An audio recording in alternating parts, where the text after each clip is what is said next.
வணக்கம். நான் இமான் வெள்ளூர் வெரண்டாரேஸருடைய பிரான்ச் மேனேஜர். ஸோ வெள்ளூர்ல படிக்கிற பேங்கிங் ஸ்டூடெண்ட்ஸுக்கு ஒரு மிக முக்கியமான ஒரு அனௌன்ஸ்மெண்ட் இது.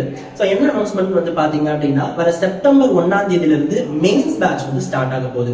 ஸோ இந்த மெயின்ஸ் பேட்சை பொறுத்த அளவுல வந்து பாத்தீங்க அப்படின்னா, ஆல்ரெடி வந்து நீங்க எலிஜிபிலிட்டி டெஸ்ட்லாம் நிறைய பேர் எழுதிருக்கீங்க. அதுல அந்த எலிஜிபிலிட்டி டெஸ்ட்ல சில பேர் வந்து செலக்ட் ஆயிருக்கீங்க.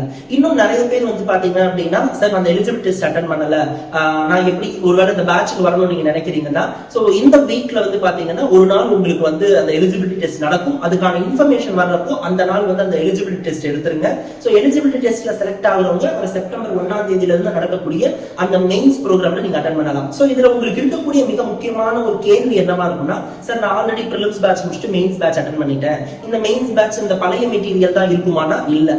இந்த வர அப்கமிங் மெயின்ஸுக்காக IBPS, PO, OICL assistant, LIC, AO, IBPS clerk, SBI clerk, இப்படி உங்களுக்கு ஒரு 7ல இருந்து 8 மெயின்ஸ் எடுத்து காத்துட்டு இருக்கு. சோ இதுக்காகவே புதுசா ஒரு மெயின்ஸ் கொஸ்டின் பேப்பரை வந்து என்ன பண்ணிருக்காங்க அப்படின்னா செட் பண்ணிருக்காங்க. சோ மெயின்ஸ் மெட்டீரியல் செட் பண்ணிருக்காங்க. சோ அதுல reasoning, English, aptitude, even current affairs discussion அதை ஃபாலோ பண்ணி உங்களுக்கு வந்து பாத்தீங்க அப்படின்னா கரண்ட் அஃபேர்ஸ் குவிஸும் போக போகுது. இது மட்டும் இல்லாம இந்த மெயின்ஸ் ப்ரோக்ராம் போகக்கூடிய எல்லா நாட்களும் உங்களுக்கு டிஸ்கிரிப்டிவ் டெஸ்ட் பிராக்டிஸும் போக போகுது. சோ டே 1ல இருந்து இந்த மெயின்ஸ் பேட்ச் முடிகிற வரைக்கும் டிஸ்கிரிப்டிவ் டெஸ்ட் பிராக்டிஸும் போக போகுது.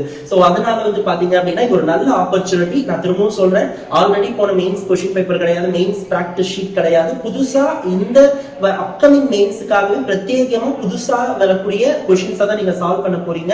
சோ அதனால யூட்டிலைஸ் பண்ணிக்கங்க, இந்த வாய்ப்பு யூட்டிலைஸ் பண்ணிக்கங்க. சோ இதை யூட்டிலைஸ் பண்ணிட்டு நீங்க அடுத்து வரக்கூடிய எல்லா மெயின்ஸ்லயும் நீங்க கிளியர் பண்ணி இந்த வருஷத்துல வெள்ளூர் பிரான்ச்ல இருந்து நீங்க எல்லாருமே பேங்கர்ஸ் ஆக என்னுடைய விஷஸ் அண்ட் தேங்க்யூ.